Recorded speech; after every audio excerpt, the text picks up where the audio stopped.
alhamdulillah, Shaykh also available on YouTube with many series, Purpose of Life, the Prophet Muhammad sallallahu alayhi wa sallam and his life and his companion. So you, inshallah, can go and check it online. And without taking Shaykh's time, inshallah, I will let Shaykh to talk about that one.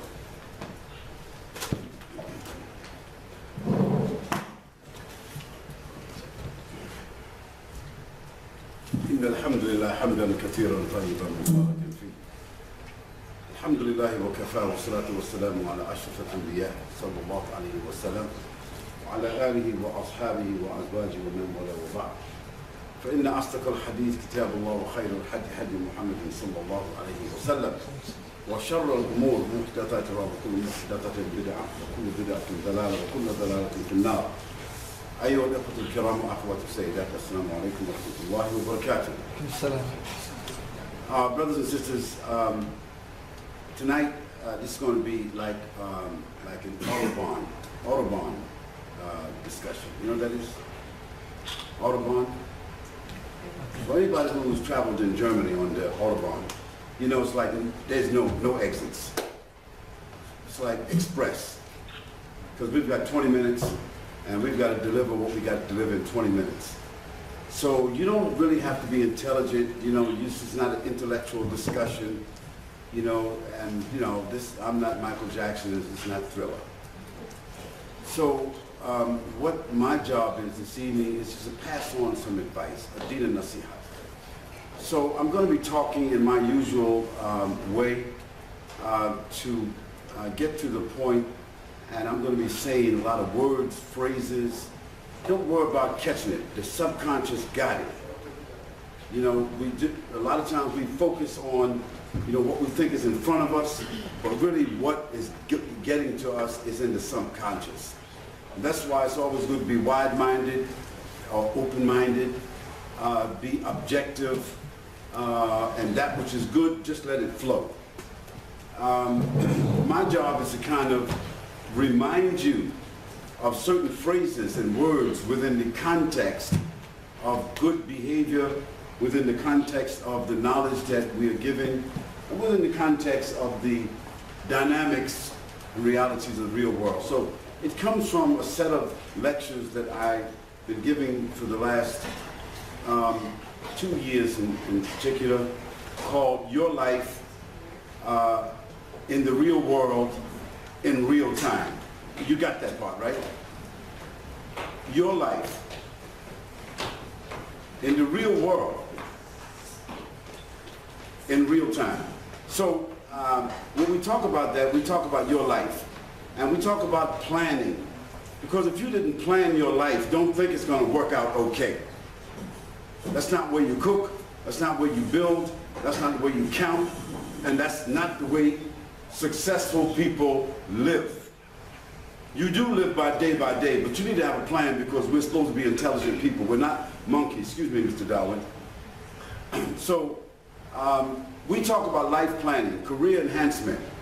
And those who develop a life plan, and just by the way, how many people here have a life plan? Now, before you raise your hand and embarrass yourself, I'm going to define it. Life plan is what you have researched about yourself, your past, your present, what you want to do the next year, 3 years, 5 years, 10 years. You wrote it, you organized it, you typed it. After double space with the what do you call it? The headers and the footers and the columns, just like an essay that you're going to hand in.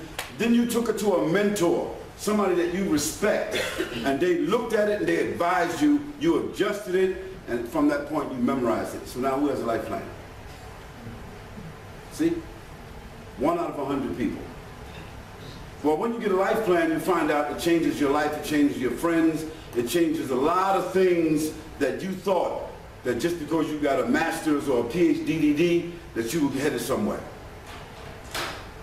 And why don't Muslims, why don't we have any products? I didn't see any cars outside there that's manufactured in a Muslim country. Why? Nobody manufacturing no Muslim watches. Muslims ain't manufacturing nothing. Is it because we are not intelligent? That's not, no, we are intelligent. But we have become followers consumers, these smartphones in the hands of not so smart people? And why is China, India, Japan, Korea, why are these people producing all the products that we're using? Because they are planning, and then we become a part of their plan.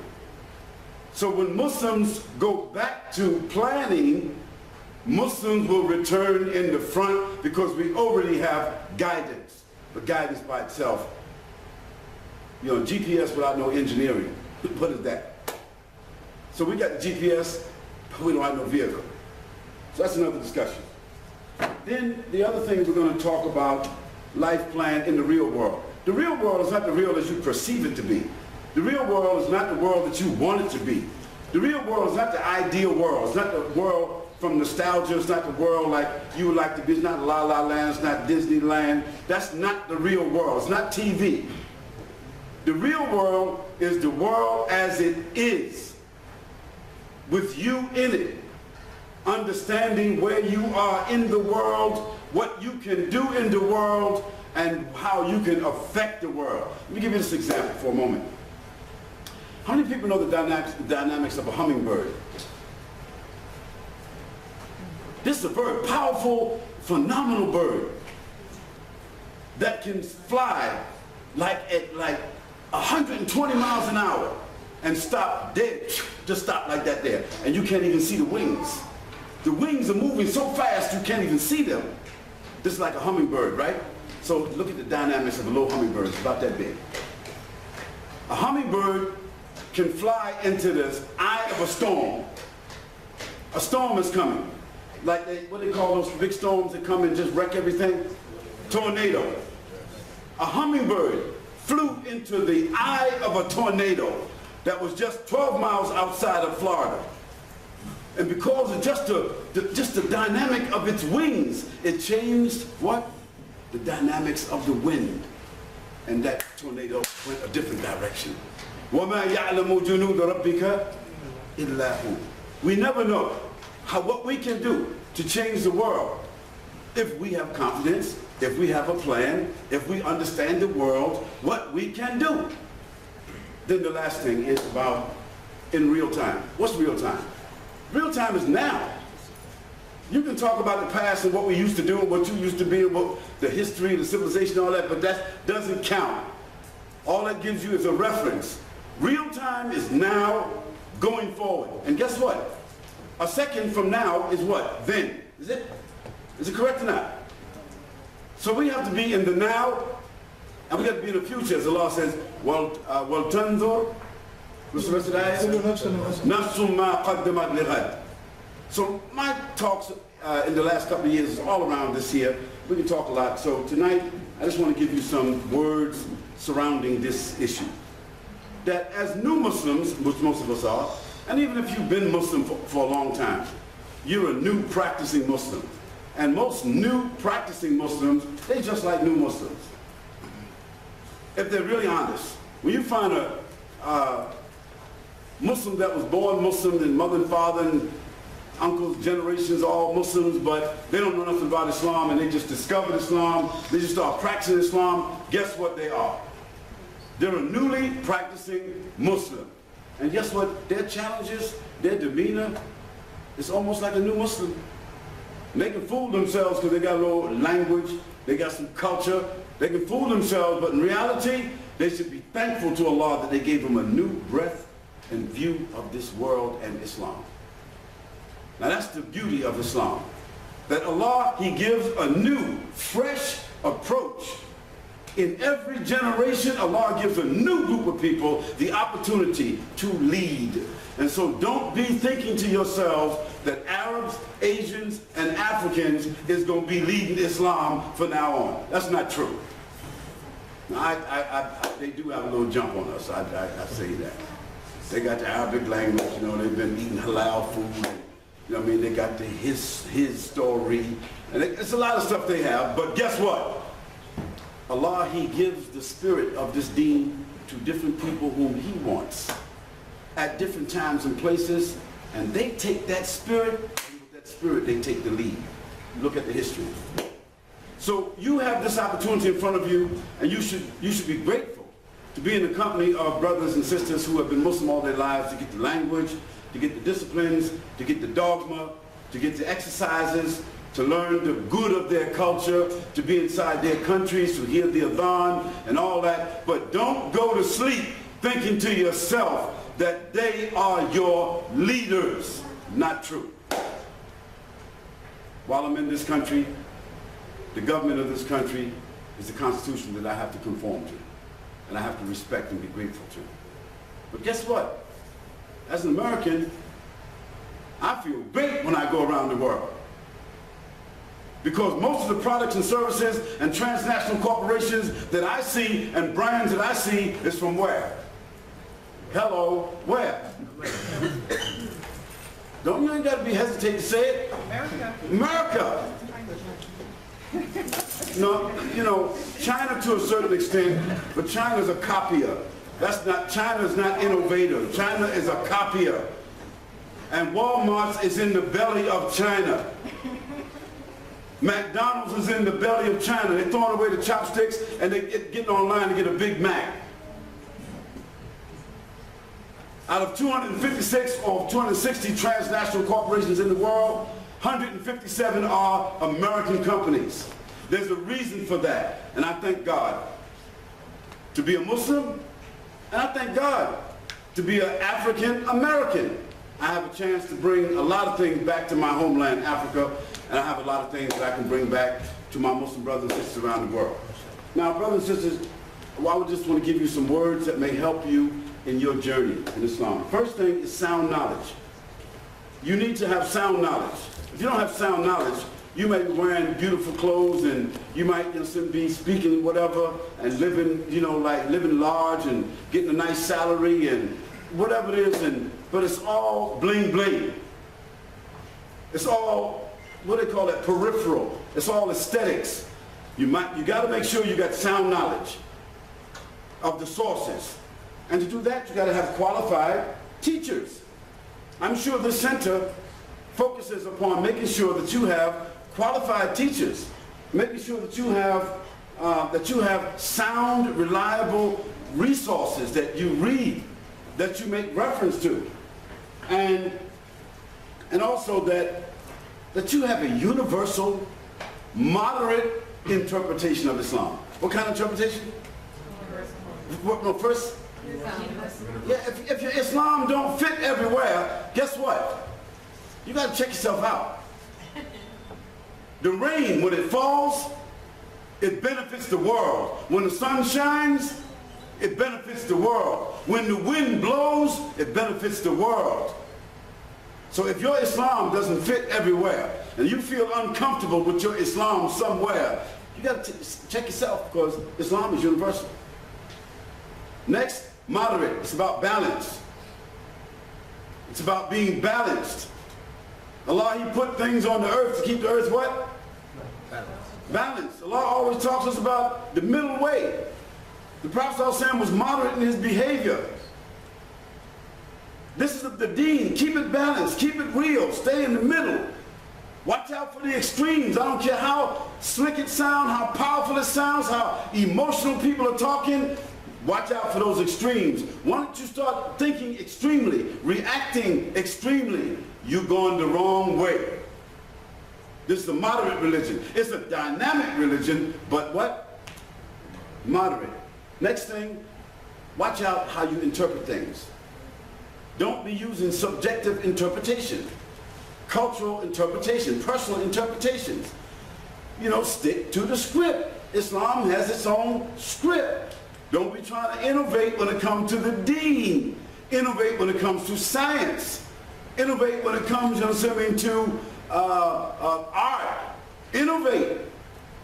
But when it comes to the deen, you don't need to innovate, because Allah subhanahu wa ta'ala, He says, Al-Yawma akmaltu lakum dinakum. You don't need no innovation in the deen.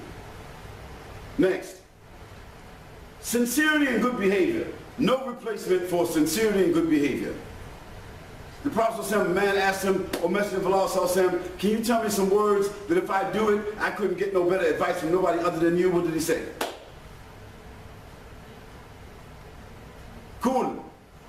Amantu billah, thumma istaqim.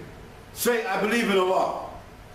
Arkan al-Islam, Arkan al-Iman, all the things in Islam. After that, thumma istaqim means what? Stand on what you say you believe. Don't be faking no moves. Like the kids in the street say, keep it real.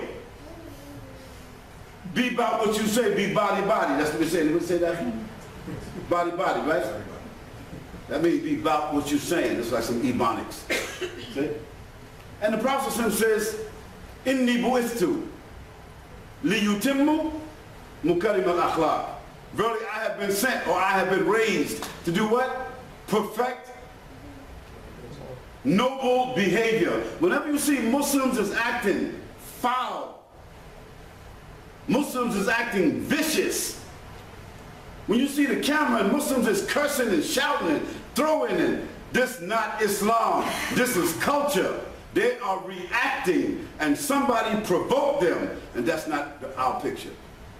The Prophet ﷺ never acted like that. He was always cool. The Prophet was chilling all the time. The Prophet was always resolute. He said, La tabdha. What that means? He said it 3 times. Don't get angry. Once you get angry, you start reacting. Once you're reacting, you're in somebody else's hands. See what happened when the Muslims, what happened with the Muslims every time somebody insult the Prophet ﷺ. We don't care if somebody want to insult the Prophet ﷺ. I tell them, hey, be careful. Watch what you're doing. Hey, watch out. Just flash that amber light on them, because you don't know what's going to happen. You're talking about khayr khalqillah. But I ain't getting angry with you, because inna Allah wa malaikatuhu yusalluna ala nabi. What is salah? Salah is not peace be upon him. Salah means no harm, no corruption can come to him, because Allah subhanahu wa ta'ala already sealed that. Nobody can do anything to the Prophet ﷺ. Not his honor, not his person, not his legacy. That has already been sealed. So we don't have to be angry. We just tell people that, I don't know why you're saying that. You better watch out. Better think about it. Who you talking about? Better for you to curse your mother than to be cursing the Prophet, any prophet. So Muslims should not be reacting. See how much damage happened when somebody provokes the Muslims. Then what do the Muslims do?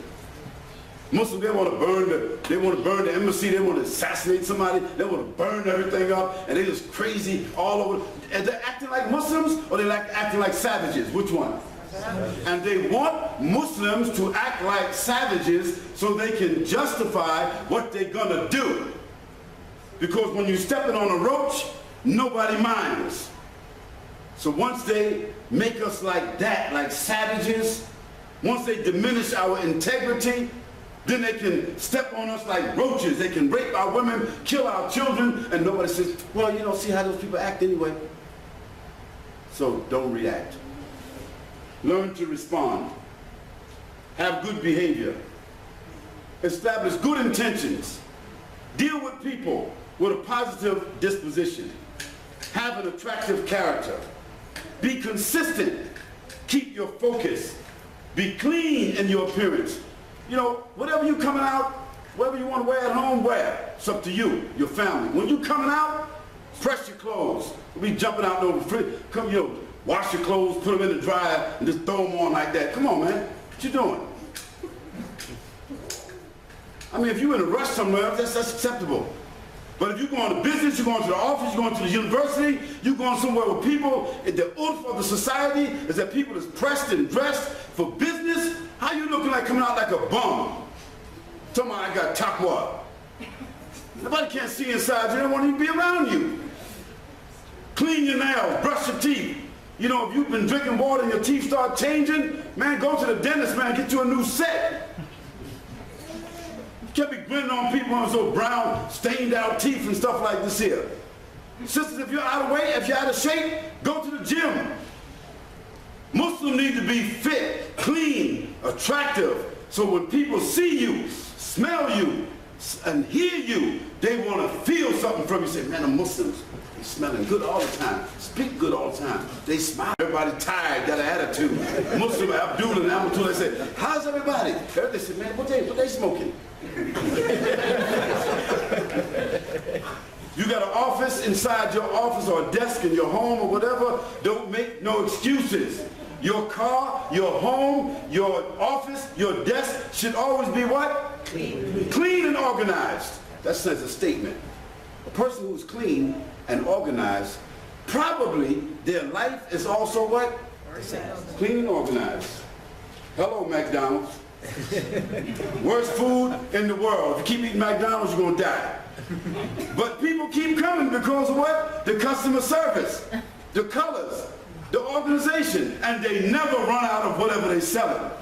You never went to McDonald's and said, excuse me, we ran out of fries.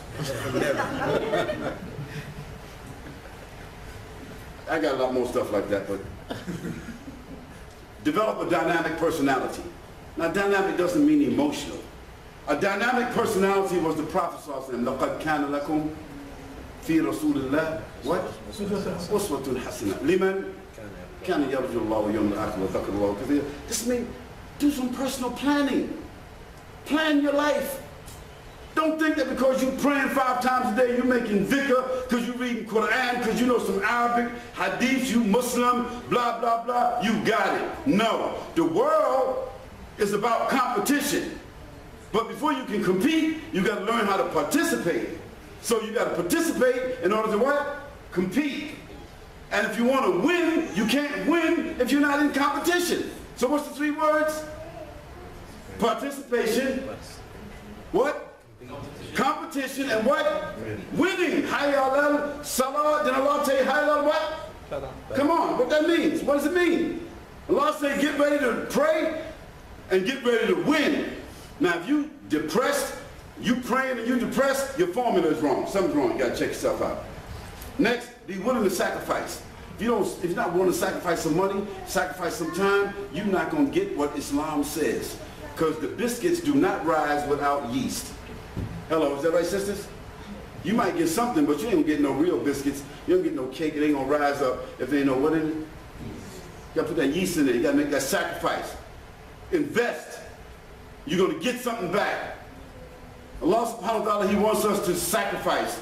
Allah says throughout the Quran, هَلْ أَدُلُّكُمْ عَلَىٰ تِجَارَةٍ تُنْجِيكُمْ مِنْ عَذَابٍ عَلِيمٍ تُؤْمِنُوا بِاللَّهِ وَرَسُولِهِ وَتُجَاهِدُونَ فِي سَبِيلِ اللَّهِ بِوَّتْ؟ بِوَّتْ؟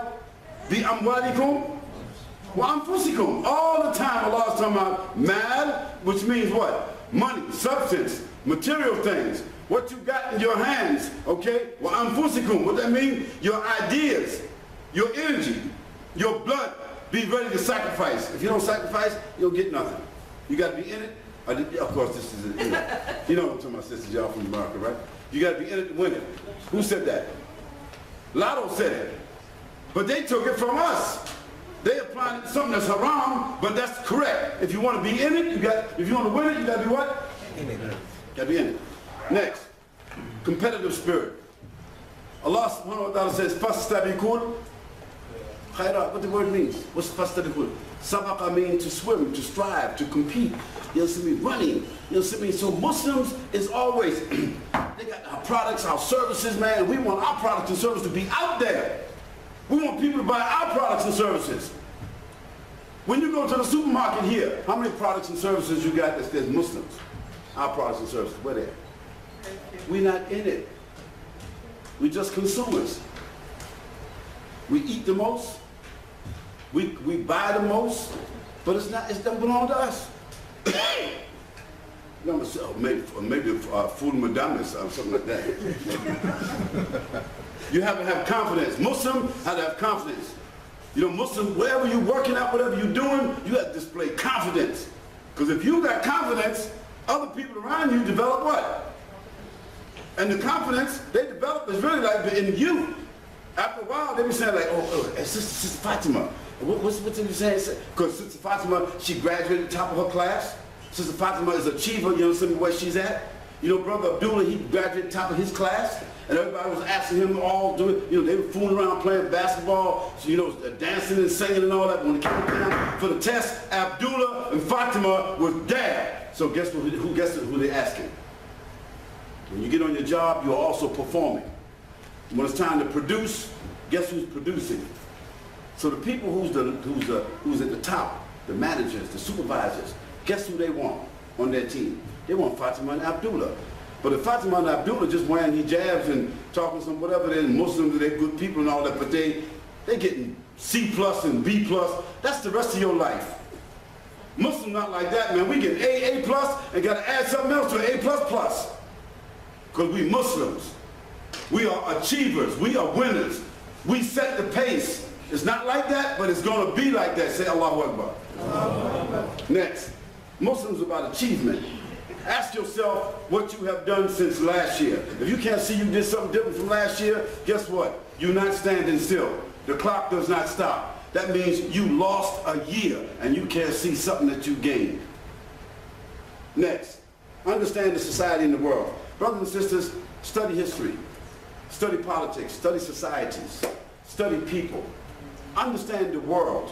Look at a map. Instead of putting up pictures inside your home for your children or yourself, put a map. Put a map of the United States of America. Put a map of the world. Put a map of your country. Put a map of your city. Put maps up on the wall so at least you start getting a perspective as your children growing up. They see themselves, where they're born, their country. They start understanding that it's not about their country. It's about the world. Allah subhanahu wa ta'ala says, وَمَا أَرْسَلْنَاكَ إِلَّا رَحْمَةً لِلْعَالَمِينَ. This is Muhammad sallallahu alaihi wasallam was sent what to the world? Alhamdulillahi Rabbil Alameen. It's about the world. Yeah, it is about us, but it's about us in the world. How you want to achieve when you only know the world? How many people is living in this country as workers? You didn't study the Constitution of this country? Why? How ungrateful you are. You come here just to get some more money. You find out, oh, these people give you health. Man, nice home, chilling. I got a big crib, man. I had a roachinette when I was home. Now I got me, whatever. I'm taking pictures, blah, blah, blah. Got some nice clothes, got some dough in my pocket, driving a nice car. But you didn't study the Constitution of the country? What you gonna give back before you leave? Then that means you're greedy, you're selfish, and you're not gonna get nothing. Muslims is about understanding the world and giving something back. That's what we are known for. And that's why people are willing to follow us, and they don't even care if you're wearing niqab, hijab, kufi, thobe, your name is Abdullah, or your name is Osama bin Osama. If you are a winner, guess what the world loves? Come on, man. Mr. President, Mr. American President, what's his name? Barack Hussein. Give it to him twice. Barack Hussein. Obama, sound like Osama. People didn't care because they wanted a winner, is that right? And if they thought it was a mistake, he won it second time, didn't he? Yeah. See, because he's energetic. You know what I mean? He always, and guess what? If you take and look at his ring when he's talking, guess what's on his ring? How many people know what's on Obama's ring? What? La ilaha illallah. Just go to your Google Gaggle Giggle and check it out. It's there. Allah brought the kalima into the White House with a black man whose name is Barack Hussein. If that's not a sign, tell me what it is. Next one might be Shaykh Khalid Yasin after I married Oprah. I got to cut that part out. Cut that part out. Don't be laughing, don't be saying, winking at each other, telling me, oh man, Shaykh, you don't know. Understanding the society of the world. Solving problems. Muslims are problem solvers. We love problems. Why? Because we got what? Huh? No. Doctors love patients, don't they? Because doctors got the solution. We've got the solution. And doctors get paid too. Whoever's afraid of a problem, that means he can't handle it. We can handle problems. As a matter of fact, starvation, lack of water, you know, the issues about the climate control and crime and corruption. We have answers, and we got answers, we got solutions. And if we don't, then that's why we are depressed people. So I say right now, Muslims is the sick people. We got all the potential, but right now we are what? We ill. Like the kids say in the street, man, he illin'. You know, when you see somebody acting silly, say that he illin'. So Muslims is illin'. We just sick, but our potential is there. And everybody knows it, except us sometimes. And the last thing I want to say is, brothers and sisters, we have to learn to provide resources. What's the first ayats of Surah Al-Baqarah? Allah is describing the characters of believers. And at the end of the last fifth ayah, I think it is, he says, وَمِمَّا رَزَقْنَاهُمْ يُنْفِقُونَ. And those who do what? They spend out of what we provide for them. Muslims is providers, man. Muslim men is providers for women. The Muslim sisters shouldn't be working just for some extra money. Our Muslim sisters should be just working for some extra money. Not because they need no money, not with no real men. These sisters must not have no real men. They got to be working for a salary. Allah said, الرِّجَالُ قَوَّامُونَ عَلَى النِّسَاءِ. Well, sister's going to be jealous, but if a brother, he has some money and putting each one of his wives in a villa, they might have some attitude, longitude, or whatever kind of tube they got. But they in a villa and they ain't got to work. Where they going? With an attitude, they ain't going nowhere. But brothers is not men today. Brothers want women that can take care of them like their mommy. That's our problem. We're not real men right now. The Muslim world not producing real men who want to step up, take care, okay, everything back here, okay? We're not able to do that. We can't provide the world. And because we can't provide the world with nothing, we're not confident. Because we're not confident, we got attitudes. We're easy to provoke. We're easy to get angry because it's a mask for our lack of performance. Now that's my analogy. To wrap things up, brothers and sisters, and you know, I don't mind, you know, if y'all want to play this back, but I can, you know, make sure you edit some of this stuff out. What I'm talking about today is a formula for the 21st century. And you know, when I talk to the homeboys in America, you know who the homeboys are, right? Homeland Security. Because when I go back, since I've been to Hargeisa, Somaliland, you know, I've been to Kuwait, Dubai, you know what I'm saying? And they really definitely want to see me. Shake me down and check my phone and clone my computer and ask me the same question. But guess what? I'm answering all the same stuff all the time. Say, man, I ain't doing nothing but good. Hell, Jazal, Yasin. You know, that's sad. Allah watch everything. Y'all watching whatever y'all watching. I'm giving you the same answers, man. What y'all really need to be doing, you need to be following me and seeing what's going on. Because Muslims is trying to change the world for better. And I'm trying to be a good representative of America because I want America to be better, even if it becomes something other than America, which it will at some point. And I tell them all the time, if you guys is chasing me around, I'm 68 years old, you guys is late. You trying to catch me doing something, you should have kept me when I was 18. You'd have got something. You don't get nothing now. So we talking about a formula for the 21st century that's called Islam. Your life in the real world in real time. What we talking about? Your life, you, your family, your society. The real world, the nations, the governments, the global reality.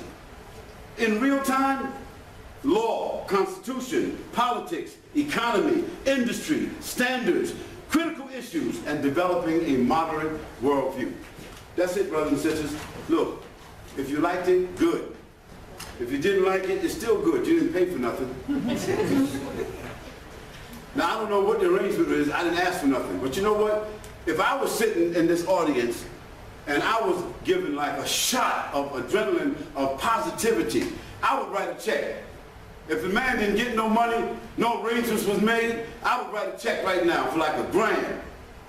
Maybe not 1,000 KD, you know, 100 KD, something like that, you know. But no. I don't need you to write nothing. I need you just to be grateful. I need you to take the advice, because it's golden advice. And maybe somebody who didn't organize it this way, haven't been doing this, they will not come and visit you again for a while. So take it for what it's worth. May Allah bless all of you. May Allah subhanahu wa ta'ala cause the Thai Center to duplicate itself like a franchise. You know, like a franchise. Do this here, you know, in 12, 15 different countries. And we might make a contribution to a new generation of Muslims and create a new mindset. Yes. You mentioned that you think that all the brothers are not living up to the standard of a Muslim man in today's society. I think some people might actually acknowledge this and say that yes, we've seen this now, not just in the West, in the East, in the Middle East. Why is this, do you think? And how do you remedy this? Well, you know, Muslims have been destabilized. Muslims have been destabilized. Muslims have been radicalized. Muslims are depressed. You know, Muslims, they don't have a good feeling about themselves. Muslims don't have self-esteem. Okay, Muslim men and women. It's just that the man is built to protect and provide. That's his normal anatomy. That's his mind. That's the way God made him. Whether women want to be champions and become their own protectors, providers, and all that, and mothers and super ladies and all that, that's not normal. That's just what it is. It produces that. So today, unfortunately, because of the last 300 years or so, Muslim men don't feel good about themselves. So they got to get a colonic. They got to think about it. They got to talk about manhood. They got to talk about, they got to set objectives. They got to plan. And women themselves, women have got to help their man with his manhood. Not just taken from him and, like what he ought to do and what your rights are. And, you got to help your man. You got to support your man. If you want a man, you got to support. You got to work for that. Pray for that. When you get a man, he might not be the man that you want him to be, but you got to make him to be that man you want. Otherwise, you're going to be jumping from something to something. You might never find a man. So everybody got a job to do. When I'm talking about the brothers, because I'm a man, I just want to talk to the brothers like that. But I got something to say to the sisters too. Okay? And it's really about, and that's one workshop we got to have too. We got to have some sister-brother workshops, husband-wife workshops, some parent-children workshops, where everybody get a shot to talk like they want to talk, say what they want to say with some parameters, with some rules, until we can get a middle ground. Once we get the middle ground and we are all sincere, we start building each other back where we need to be. Because the deen, we got it, but we're not communicating. That's the problem. So that's what I want to say. And honestly, there are some other clinical, psychological, historical, cultural issues, but we can't address that in one question. Brothers, yes. What special advice do you have for people of ages maybe 15 to 40, and then from 40 to 60, 70? Well, I gave that advice. I talked about a life plan. That is the most essential thing. You can pray all day, you can read Quran. I just came from Hargeisa, okay, Somaliland. Of course, it's like a safe part of Somalia, okay? But, I mean, I can tell you this, that 1 out of 5 people in Hargeisa or Somaliland is holding the Quran. All the women is covered completely. I didn't see no naked ladies at all. Let's say from Europe, somebody fooling around, something like that, but all of the ladies covered. There ain't no alcohol, there ain't no casinos, no nothing like this. It's one of the most beautiful countries I can come from. But guess what? Lack of resources. So it's a country where people are living on less than $1 a day. So life planning is the issue. If you got a young child, the best thing you can give them besides what you're normally giving them is to give them a life plan. Drill into them the need for a life plan. Let them go to the social media, and learn what is a life plan and start building a life plan now. That's one of the best things. And as for the older people, it's never too late for you to get a life plan. The Prophet said, if you think that Yom Kippur is going to come right away, what he said do, even if you can plant a tree, do what? Plant a tree. We're not planners.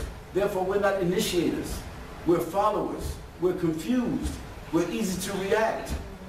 You know, and so therefore we're not producing the kind of human beings that the world is willing to follow. I mean, come on, women all over the world, man, they listen to Oprah, and she ain't got no man. I don't want to say why. That ain't my business. I mean, everybody know, but it's not my business. Women all over the world listen to Oprah. She got more influence than the Queen of England. But she ain't got her own act together. Young girls was listening to, you know, Lady Gaga, who some people say ain't even no lady. Beyonce. She came to Dubai with a fishnet stockings and some plastic drawers on, and they paid her like $3 million. And our girls is want to wear, you know, Lady Gaga stuff and Beyonce or whatever. So that means something's wrong with their what? Self-esteem. So there's some things that we got to look at in reality to correct ourselves, our behavior, our character, you know, our focus, what we're looking at, our vision, what we want to see for the future. Where do we see ourselves? That's what I think that the older generation need to get with their social media. If they want to be in touch with their children, they need to be in touch with that social media, because if you're not in touch with the social media, guess what? There's a difference between you and your children's mindset like the Pacific and the Atlantic Ocean. The only thing you got in common, you eat the same food, live in the same house, you look the same, got the same name, but the thinking process is way out there. So the old generation, the OGs that the kids call us, the OGs need to get with the MGs. The old guys, old girls, old generation, old gangsters, they need to be getting with the new one, because these kids this social media, they got everything on these phones. I mean, you don't got to go to no library. No library. This is all right there, right? These kids know how to get that knowledge, but they don't know what to do with it. They get overloaded, they get messed out, blasted out, and you don't know what they're looking at because you don't even know how to get into their phone.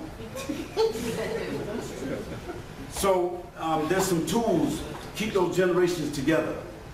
Fathers need to walk with their sons. Mothers need to walk with their daughters. Walk with them to school. Pick them up at school, not to be monitoring them, but just kind of, you know, hold their hands, hug them. How was you today? Build that bond. It's not just a thing of taking care of them, telling them what to do. It's about being with them and understanding them and being their friend. I wish as a father, I understood how important it was not just to be a father, but to be a friend. But I didn't discover that with my children. I discovered it with my grandchildren. At least I discovered it. So Allah knows best. That's what I want to say. Brothers, I'll take another question. Last question. Make the last one for the sisters.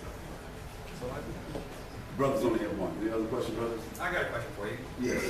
Well, you sitting on the wrong side, though. No, it's okay. I'm just kidding. Excuse me. This is William, right? Yes. Okay, William, go ahead. I'm curious on what life event or the reason behind converting to Islam from Christianity, because I read your profile briefly. You know, I'm privileged to be here. Don't believe the hype. I'm curious if there was Don't a believe the hype. specific instance or a certain time in your life, or what propelled you Thank you. to look into Islam. Okay, William, that's a good question. And by the way, that's my father's name. There was no one event. I mean, you know, there was no, what do they call that? When somebody sees a light? Aha moment. What do they call that? The aha moment, there was... No, it's not. They call it something else. Epiphany. There was no epiphany for me. So you're born Christian, though? I was born a Christian, and I'm still a Christian. Right, understood. I was born a Christian, and I'm still a Christian. If Christian means loving Jesus. Okay, so I didn't lose that. All I did is Islam came put that in perspective for me. So I heard, well, if there's one event, yeah, Malcolm X, Al-Hajj Malik Shabazz, better known as Malcolm X. When he went to Mecca, he wrote a letter back to his sister. In that letter, he talked about Mecca, the station of Abraham, the Quran, the Prophet Muhammad, sallallahu alaihi wasallam. He spoke about Islam. I mean, and like, I ain't never heard those words. I was on a train. I circled those words. It was in the New York Times. I circled those words. When I went home, I went to an encyclopedia. I read those words. It just opened up on me. I didn't do anything right then. Not right then I didn't. But when I heard Malcolm talking as a Muslim, and I heard his lecture, and then I started examining a few things, 6 months later, after Malcolm was assassinated, he was assassinated in February 1965. I became a Muslim in October 1965. So if there was something that triggered, it was that. But it wasn't because I was like intellectual or I was like religiously inclined. I was a Christian. I believe in God. I never thought Jesus was the Son of God. I never believed that. But if that was something, a game changer for me, it was that letter maybe. But then there was other people, some good Muslims who helped me along and helped me take my Shahada, and that was it. That's when Allah, He knows best.